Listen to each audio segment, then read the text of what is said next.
I'm Jen Taylor Skinner, and this is the Electorette. On this episode, I have a conversation with professor, scholar, and author Patricia Turner, and she has a new book out this week titled Trash Talk: Anti-Obama Lore and Race in the 21st Century. I really enjoyed this book, and I really enjoyed this conversation. The book does a deep dive into the history of anti-Obama sentiment, and it analyzes the racist conspiracy theories, rumors, and tropes that surrounded President Obama and his entire family. We also talk about the attempted erasure of President Obama's accomplishments at the hands of many of these same actors. This is really fascinating. It's a must-listen conversation and a must-read book. So without further ado, here is my conversation with Patricia Turner. Pat Turner, welcome. Nice to be here. You know, I was reading the other day a social media post, and something in that post, it was a long thread by someone, it reminded me of how you opened your book.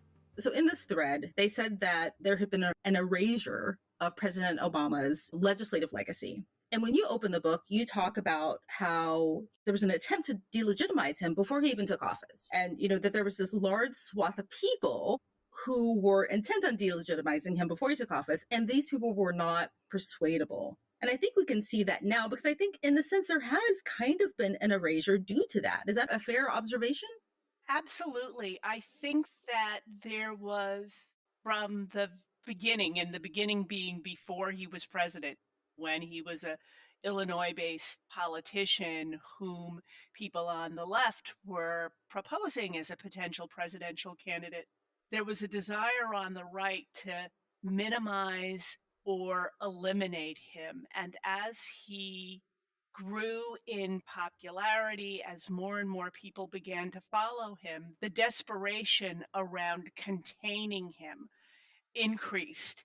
And I really try to make a case in the book that this is very congruent with what the African American experience has been. It's always been about containment from the days of slavery, when there were literal shackles on people and there were literal chains and prohibitions against movement, through the Reconstruction era, where there were attempts to keep African Americans in rural situations, and any attempt to physically migrate or to intellectually migrate, to go to school, to go to college, to integrate. It's always been about containing Black movements, keeping us in our place. And with the emergence of a potential African American presidential candidate, there was a desire to keep him and his family in their place. And that place wasn't in the presidential quarters of the White House, unless they were going to be cleaning it. No, you're absolutely right. That's such a good observation, the comparison of the literal shackles and this containment through just kind of sabotage, I guess, right? He entered the political landscape at a really interesting time. He won the U.S. Senate race in 2004, and that was a midterm year, the year that George W. Bush won re-election. It was 3 years after 9/11, and, one could argue that Bush won that election because of 9/11. But, at the time, and I'm sure you remember this, there was a heightening of bigotry towards Muslims. Anyone brown, Obama's name didn't really help that. And I think, like you said earlier, any Black person entering the political landscape at that moment would have had a challenge. But he had some particular things about him, his background, his parents, that just kind of elevated those attacks. Can you talk about that, like how those factors and the time we were living in around 2004, how that factored into how he was perceived? Absolutely, Jen. And you started with one of the most obvious ones, which is the name. He is the first Barack most people knew, the first Obama most people knew, and certainly with that middle name of Hussein coming on the aftermath of the 9/11 incident, the uniqueness and foreignness of that name was problematic. An African father with a white mother, so all of the specter of mixed relationships coming in was going to be a problem for him. In the minds of many, he seemed to come out of nowhere. There was a day in American history when even political junkies didn't know who Barack Obama was. And then he gives a speech at the convention, and he's on the front page of every newspaper. Anything that emerges really quickly like that, whether it's an individual or a product, is really prime for sort of conspiracy thinking. Many of the things he did were incongruous with what people thought that profile should be. So, going to Harvard Law, but going to Harvard Law and then being a community organizer. So, the biography individual pieces all added up to profile that was exploitable to those individuals who wanted to exploit it. You're so right because I consider myself a political junkie, obviously. And I hadn't heard of him either. And I remember when the book came out, the book that kind of like launched him onto the national landscape. I remember that. But then again, I kind of forgot. I forgot that he was still there, because he wasn't consistently in the headlines. That's the first thing I'll say. But the second thing I'll say is that I find myself, and I try to catch myself saying that he had an unconventional background. But unconventional to whom? Because you can go to any city in this country and within a few minutes, just going to the downtown area, you can run into somebody with a similar background, right? We're a nation of immigrants. We're a nation of people of color. His background really isn't that unconventional. But the thing that's really unusual about his trajectory is because it's unusual for people or uncommon for people with his background to rise to the level of political success that he did. And that was the problem that they had. Right, to rise really quickly. He wasn't, I mean, he was obviously a member of the Democratic Party, but he wasn't somebody that, you had seen being groomed step by step along the way. He really had a national platform on his first big outing, and, he knocked it out of the park with that speech for Kerry, which identified him to the world. The book you referred to was on the bestseller list for months and months and months. Interestingly, though, another book that no one pays attention to that was on the bestseller list was An Attack Against Him, The Abomination. And so there was constituency ready for someone like Barack Obama. I remember a colleague of mine reminding me that ethnicity and race was not necessarily the lens that everyone would see him through. She said, "Oh my God, it'll be so nice to vote for somebody like me, someone who was raised by a single mother." And to her, that was the common denominator, right? She looked and she had one sibling, he had one sibling, a father that had disappeared, and that was a common denominator. Well, that's really funny because he meant different things to different people. He had this Ivy League background and then he was a community organizer, but then he was also, in a sense, kind of a political insider because he was given this platform, with a speech. And I remember when when I did become aware of him, telling my son, like, his hair is like yours, he looks like you. So he meant a lot of things to a lot of different people. Yeah, and African Americans of my generation, and in fact, Gwen Ifill in her book about him talks about this. There was a very common sentiment for those of us whose parents weren't alive to watch his run for the White House, to watch that election night, to watch that inauguration.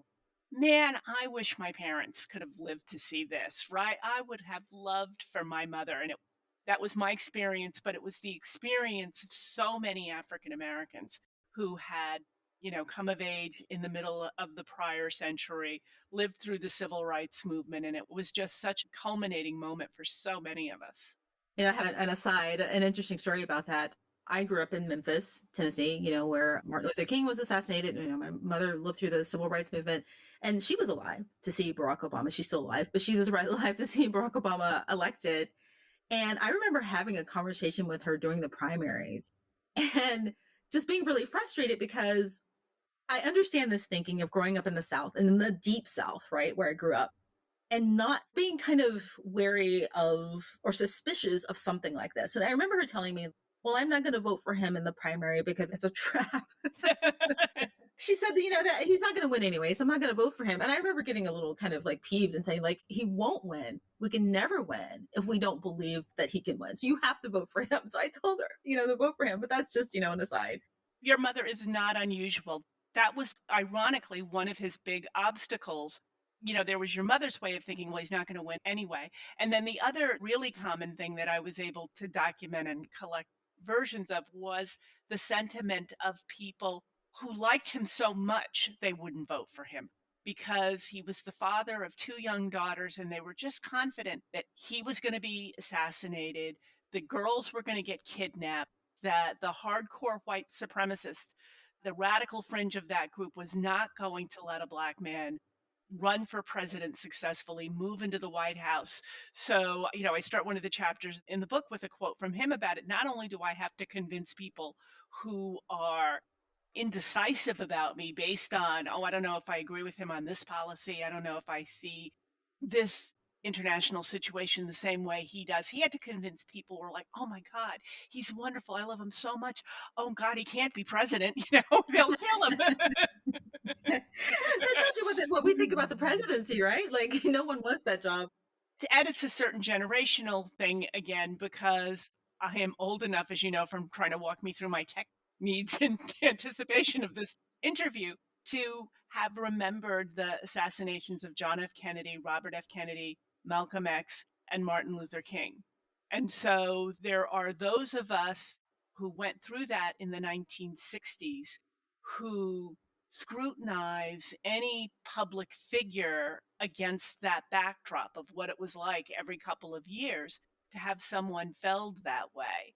And certainly Barack Obama hit the marks for that. And we had a sort of post traumatic stress response to seeing him out there and just wondering when and if someone was going to shoot him.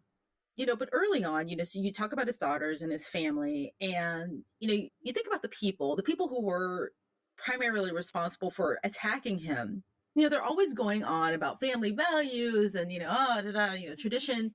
And based on what they say they want, he fit that template to a T. He had these young daughters, he had this wife, and they had a very traditional American family, but that didn't seem to matter. And one of the things that he was attacked on very early was his kind of Americanness, so that he wasn't American enough.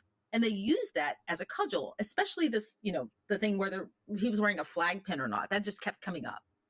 There was a desire to make him a non-American, not a different kind of American, but a hostile, a self-loathing American was the desire. So people would say, with evidence to the contrary, that he wouldn't wear a flag pin, that he wouldn't salute the flag, that he wouldn't sing the national anthem. I make the case in the book that his first inauguration was choreographed in such a way as to try to diminish that way of thinking in his opposition, and to try to pull as many people again on the edge of the fringe over as possible. There was a lot of press attention, for example, to the fact that he asked if he could be sworn in on the same Bible that Abraham Lincoln was sworn in. They got it out of the National Archives and they brought it over so that Michelle Obama could hold the same Bible that Lincoln used to swear him in. Traditionally, what presidents have done has been to use a family Bible, the Bible of their home, the Bible that they grew up with. I can't prove this, but I'm fairly confident that all of that choreography around Lincoln's Bible was to mitigate the number of people who would say that he was sworn in on the Quran. Even though he was sworn in on Lincoln's Bible, it still circulated afterwards that he was sworn in on the Quran, and that had happened with his Senate seat as well. It became this kind of backdrop against, you think of all of the challenges that anyone, regardless of political party, faces when they assume the presidency. But then to have this machine out there that's just trying to perpetuate, to call it misinformation is to be polite, just adds another whole layer of challenges that you have to get through. I think the fact that he, again, to use this word for lack of a better word, he did have this kind of unconventional background, right? If he had been, I'm trying to think of, like Cory Booker, for example, they wouldn't have had all these tools to use against him, all of these details to use against him. I do find it interesting that this machine was in place, well before he was even thought of as being a potential presidential candidate. Do you know why? Like, why were they even attacking him as a senator? Because we've had, decades and decades of Black senators. What was going on there? One of the things that the Obama presidency reinforces, I think, is there's a segment of the American population that is profoundly anti African, which is different than being anti African American. But you drew the analogy with Cory Booker, and I think you're absolutely right. And a question that I get a lot of time is whether or not Colin Powell would have faced the kind of racism that Barack Obama faced. And when you peel back the layers at what it is about Barack Obama's race that can be so upsetting to people, it's the one generation from Africa piece of it. His father is an international student from Kenya. There's all of these god awful memes that circulated with him with bones through his nose and loin wraps on, completely evoking an image of a savage that you couldn't apply that to Cory Booker or to Colin Powell, right? But you can do that to the son of an African and someone who proudly talks in his autobiography about his first kind of pilgrimages to Africa. The way in which the Ebola outbreak is treated during his administration. And again, when you look at what was going on the right wing blogs and in the comments after a news story about Ebola and what people were saying, what they did with the two names, Obama, Ebola. I could show you so many permutations of the collapsing of Obama and Ebola into names. There's a really strong anti African sentiment that the presence of Barack Obama as a president really triggered. And I think that's one of the things that distinguished him from other more, you've been using the word unconventional, if we could call Cory Booker or Colin Powell or Condoleezza Rice. They're the kind of Black Americans that white Americans are more accustomed to. There's something familiar about people whose parents grew up in the South and that whole biography. They didn't want to learn a biography of a Black man from Hawaii. What's up with that? It was just so different than what people are accustomed to. And part of the population responded to that difference by saying, "Oh, that's great. That's good. Hawaii's a state." And other people started questioning whether or not Hawaii, I mean, I actually have things that questioned whether or not he was a citizen because actually the way in which Hawaii became a state was illegitimate. And so that would have meant that no one from Hawaii could have become president. I guess this is kind of getting into the psychology of it, which is interesting. But I've always been interested in the way that African Americans were viewed in comparison to other Black Americans, right? And I don't really know what the answer is to this, but you're right. There is something about perhaps it's assimilation. Like they're comfortable with the amount of assimilation that African Americans, whose ancestors were slaves, they're comfortable with the way that we have been kind of assimilated into society versus someone who was just like one or two generations removed from Africa. I mean, that's just my, non-professional, non-expertise take. No, I think there's definitely something to that. There's that impulse to pigeonhole and to compartmentalize and to keep people in a place that's much easier if you're following that script. If your ancestors were slaves and maybe a generation or two, you were a part of the migration. There are white Americans who know what to do with that story and what they want to do with that story. And when we stray, when people using the same identifiers stray from the prescribed profile, that's something to be squashed. No, you're absolutely right. And I don't want to leave it as, there isn't racism. There would be racism if he were traditional Black American, but it's different and there's a playbook for that. Right. And they use that one on Michelle, right? Because Michelle is the more conventional, right? Michelle's parents were a part of the migration. They can date back to slavery. A hardworking couple in Chicago sending her to a magnet school, buying the best possible opportunities they could for two children. She fit a kind of a African American dream, and that was part of what made her very appealing to white voters on the left. That profile was whites who endorsed it and worked on the civil rights movement, worked for the kind of opportunities that she made for herself and took advantage of. But the far right kept waiting for and employing all of the anti-Black women stereotypes that they had been using since the middle of the 19th century. So the fact that she had a dark complexion and that she was large, in their eyes, large, was the subject of so much bashing of her and her looks and so forth. So, there's a whole series of beliefs that she's transgender and that she was born a man, and their proof is in what we would see as the characteristics of an attractive Black woman. They're using those very characteristics to say, look at those broad shoulders, look at her bone structure, look at her facial structure, look at her color. Of course, she was born a man and transitioned. There certainly are ways in which African Americans who fit the preferred profile get bashed just as mightily. And we see it in this couple as someone like Barack, who was so different. Yeah, the interesting thing about Michelle Obama, I think she was tall. She was like 5'10", or not was. She is. She's really tall, and she wears, these heels.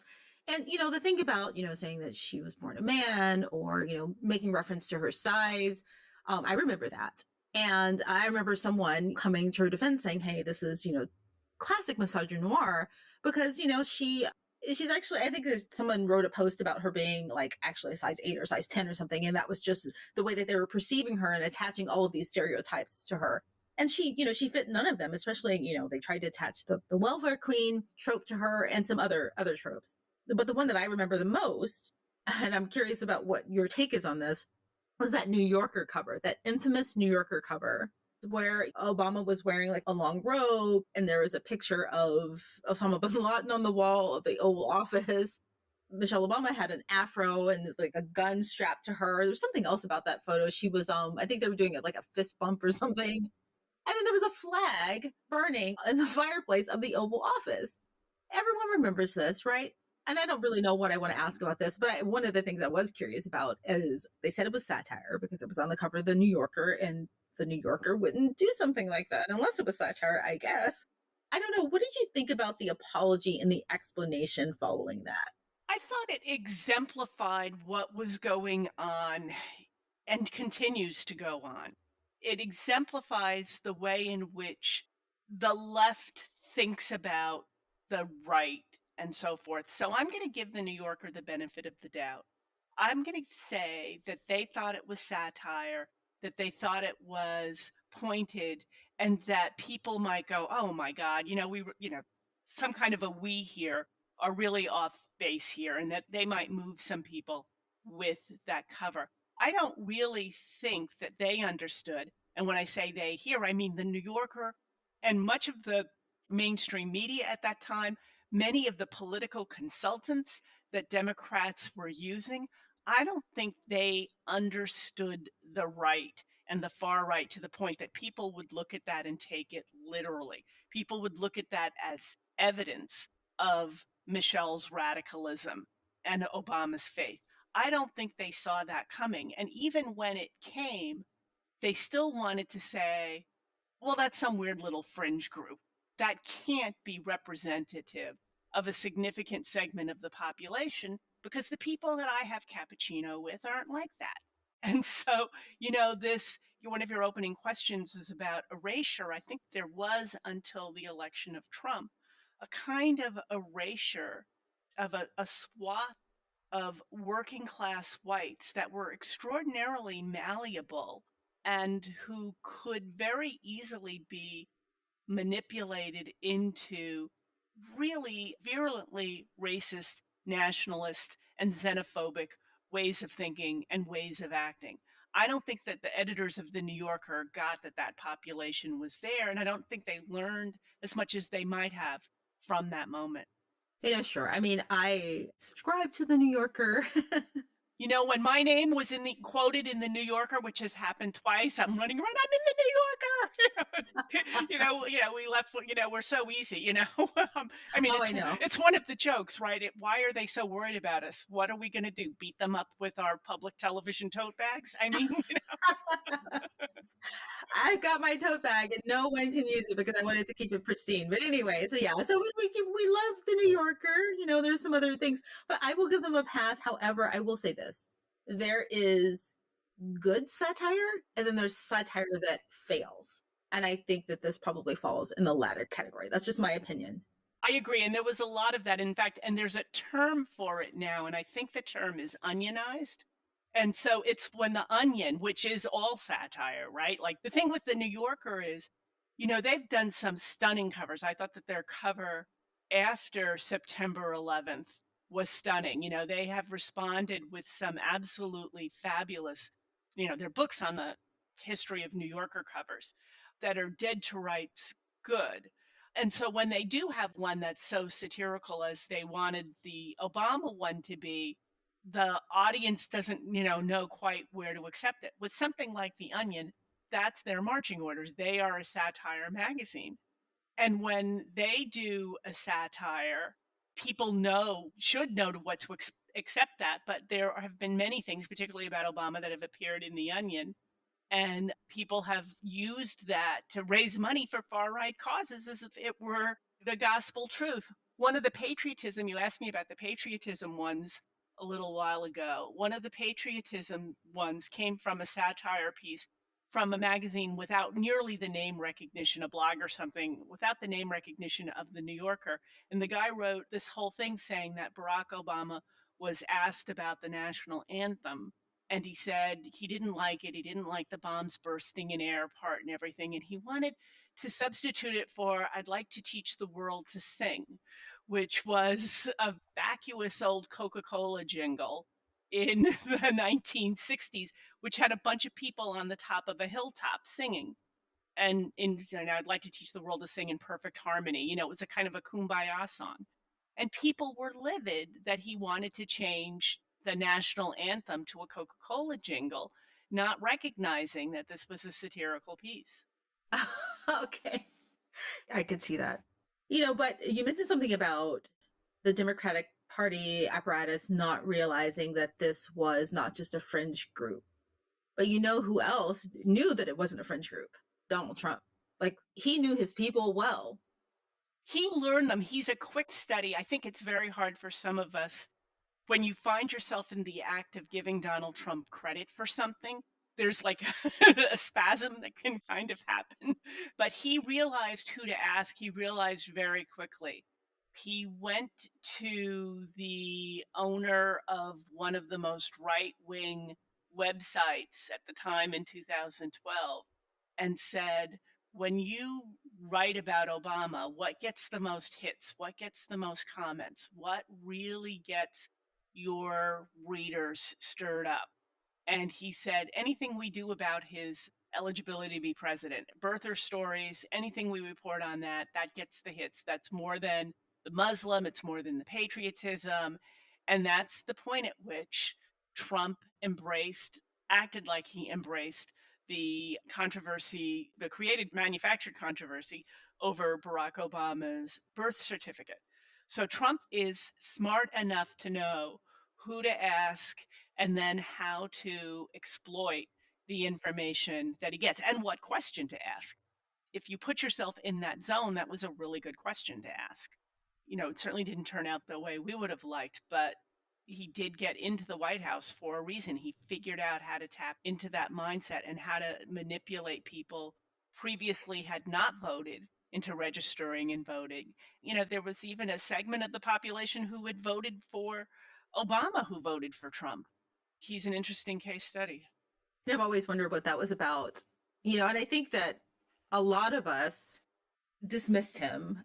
Oh, maybe Obama included. I know publicly he appeared to dismiss these attacks from Trump as being, the attacks of a buffoon, right? Like this nonsense. And, he is a buffoon. And it's just really hard to reconcile the fact that, yes, he is this, but also he did this really smart thing, right? And I've never been able to reconcile those things. And he has, again, this is really hard to say, but both Barack Obama and Donald Trump have charisma.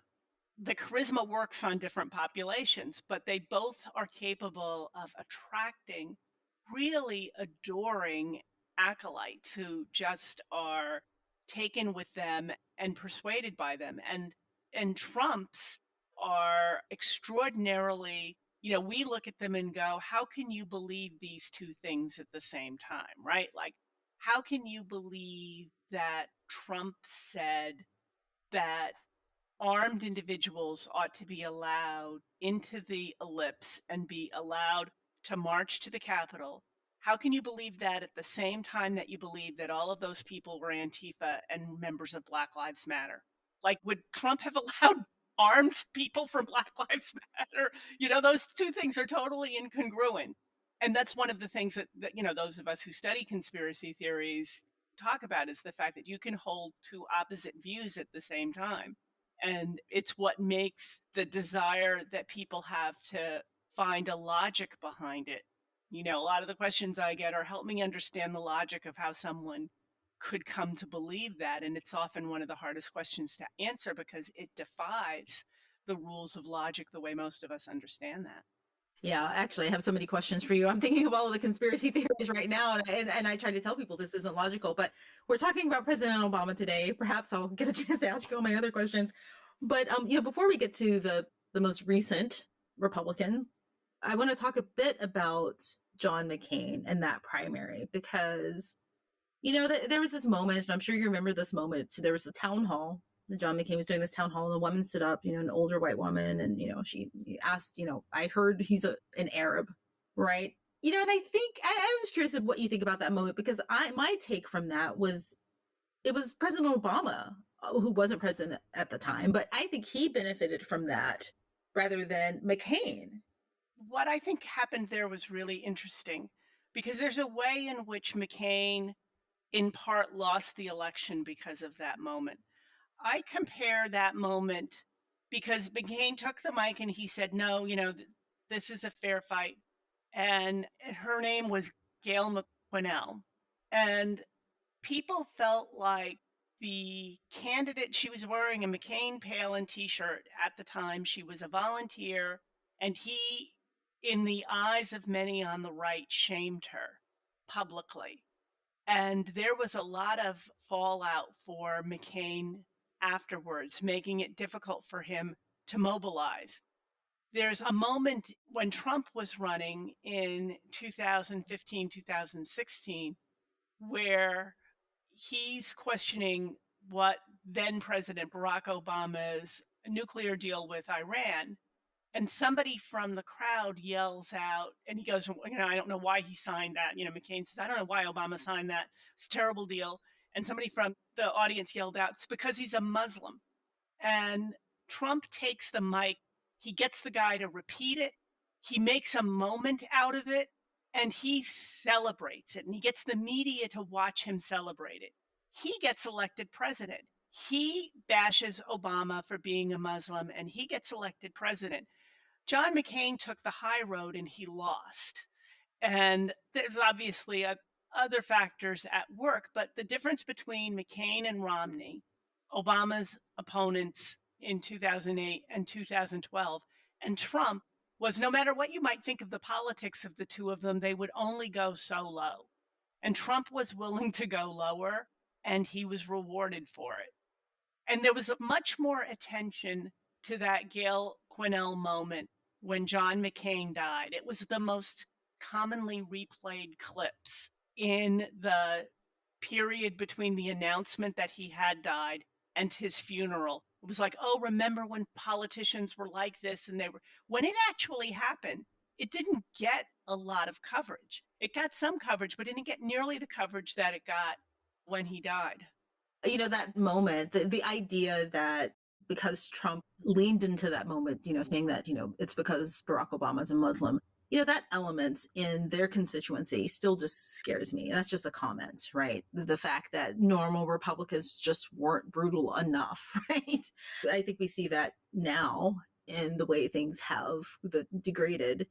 Let's talk about Obama's role in the current political moment, or just go back a bit, like the 2020 election.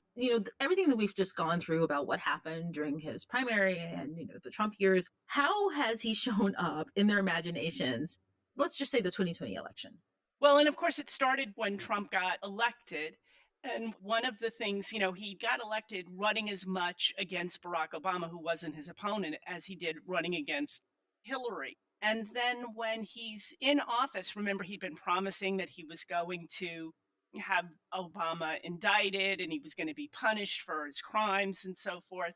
He quickly set himself to the task of undoing as much of what Obama had done as he could legislatively and with his executive orders. One of his disappointments, a very good thing for the rest of, I think, was the Affordable Care Act. He wanted so much to dismantle the Affordable Care Act, also known as Obamacare.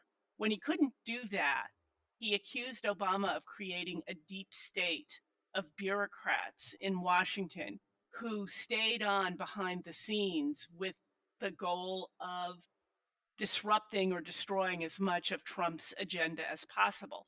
QAnon really comes out of that sort of deep state mentality, the fact that Obama was still in control. And it shows up in 2020 when around January 5th, videos start to get posted, tweets begin to go out accusing Barack Obama of having conspired with the prime minister of Italy in 2016 to have Italian satellites to change the votes on Dominion voting machines 4 years later in 2020 from Trump to Biden. All of this was set up, according to the believers of this, back in 2016. When this begins to hit the Twitter sphere, and there were these YouTube videos, tens of thousands, hundreds of thousands of hits, in 24 hours. And it becomes one of the ones that Trump insists that Mark Meadows get to the bottom of. And so those Trump's advisors that we've been seeing in the hearings had to call their counterparts in Italy to get their proof of this, because there was this thought that's what happened. Obama did it back in 2016 when he was setting up the deep state. That late into the recent history, Barack Obama did it and it's a bad thing was very much on the minds of the far right. I'm just curious, and I don't know if you have the answer to this, that it's clear from what you've just said and everything we've talked about that, I've always thought of Trump and his presidency as a grievance campaign, right? He was never interested in legislating. He doesn't care about policy. He doesn't care about anything. He doesn't care about people. I'm curious as to why Republicans have tolerated that and why they didn't turn on him, because he wasn't really interested in furthering their legislative agenda, if they even have one. I don't know if they have one, but he was interested in revenge. And, I'm just not really sure, like, why an entire political party would say, like, hey, because honestly, I think that if there were something that Trump thought would hurt Obama, but it was good for progressives or Democrats, he would do that too. I think one of the things that I hope that the Democrats have learned from the whole Trump experience is that you can't paint all Republican voters with the same brush. So you have the far right MAGA hat wearing, the QAnon shaman, the most visible of people on January 6th. You have those voters that I think are the ones, you're talking about, that Trump was really able to manipulate and exploit. And then you have Republicans who are, they have issues, Second Amendment, pro-life. They approach those with something you and I might recognize as a policy-oriented foundation. And they will acknowledge that they didn't like the way Trump comported himself. They didn't like his language. They didn't like the Access Hollywood tape. But their goal was getting the Supreme Court changed, and their goal was protecting the Second Amendment. And they were willing to vote for Trump and for what Trump supported and get in bed with the QAnon shaman and his ilk. And I think that the nuances of that voting bloc really needs to be understood if you're going to come up with a voting bloc that defeats it. That makes total sense, because you don't need a legislative agenda if you have the Supreme Court. And then there were the suit-wearing Republicans, right? The polished Republicans. And I'm sure, when Trump held the Bible upside down, at that church in Washington and stuff, it turned their stomach. The people who have a sense of Christianity, that's their sense, and that's, again, you and I might recognize as fundamental or too fundamental or whatever, but it's theirs. And Trump has nothing that's not Trump. There's no belief other than whatever he finds satisfying in a given moment is what the world should aspire to. Yeah, okay, so final question about Trump, because this is an observation that I've made, and maybe it's wrong. I don't know if you'd agree with this, but you mentioned that both Trump and Obama were charismatic, and I would agree with that. And thinking about January 6th and what people went through to defend his honor and his legacy or whatever they were doing, right? Trump, maybe he's charismatic, but he's not a very inspirational character. He's dumpy, he's a failed business person, he's not that bright. I mean, it's just like he doesn't have anything that's really appealing. And I don't think he inspires anyone. I'm not really sure how someone like that gets people to break into ruin their lives, essentially, right? The hundreds of people who've been charged. And I think that I've always thought that it wasn't necessarily about Trump. It was about their shared hatred of Obama. Oh, And I he was the absolutely agree with person. you. So it wasn't him, Obama and what he represented.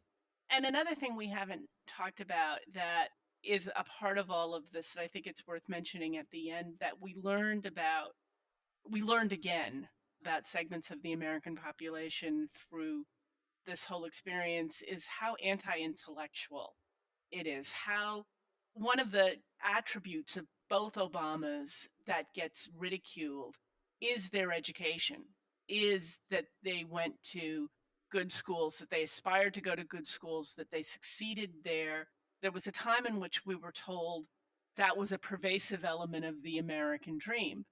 But, it turns out, when you read some of the interviews with people in the fossil fuel states, right, with coal mining, and the fact that their offspring, might not be able to grow up and work in the coal mines, like, for so many of us, that seems counter to the aspiration that you would want the best possible education and you would want a knowledge economy. But that becomes really something that gets ridiculed about Obama. And Mensa's not knocking down Donald Trump's door with a membership application, right? I mean, he revels in his inarticulateness and his limited vocabulary and the misspelled tweets. And people see that as, it's almost like they're saying, I don't have to be real careful about my spelling because Trump isn't careful about his spelling. Or you people who condemn his spelling, you're just elites. You just want to spend too much money on going to college because you believe in punctuation. And so we've learned a lot. I hope we've learned a lot from what we've been through in the past dozen or so years. That's another nuanced point. I could just talk to you forever about this stuff, but that's another nuanced point because it does bother him if people perceive him as not being smart, right? Because he said that, I think there was some quote where I don't like people thinking I'm not smart, right? But there's a certain type of smart that he wants to be considered, right? And I think that's the thing that they've attached to the Obamas and to liberals and Democrats, Ivy League intellectualism. They've been able to successfully paint that as being kind of like foolishness. They lack common sense. They may have like these fancy degrees, but they don't have the common sense street smarts, the business smarts that someone like Donald Trump has. Well, and they set up a binary, right? The binary is you are either elitist, Harvard, Yale, Ivy League smart, or you're blue collar and you know how to work with your hands and you know how to do a long day's work. Work is defined physically. And there's this binary that doesn't imagine a scenario. I have a PhD. I was a dean at UCLA. I'm a farmer's daughter. I know how to clean out a horse stall. Like, it's not a binary. You can be both. And many people are. But there's this impulse towards a kind of a compartmentalization and a narrowing down to some basic core types. If you went from Harvard, you don't know how to use a shovel. And if you know how to use a shovel, you can write a tweet that doesn't have correct spelling. Seems so obvious, but here we are. Well, Pat Turner, I'm so excited about this book, Trash Talk, Anti-Obama Lore and Race in the 21st Century. Thank you for taking time to talk to me today. I really enjoyed our conversation and I love the book. Great, and I'm happy to chat with you at any time. This has been really fun for me as well.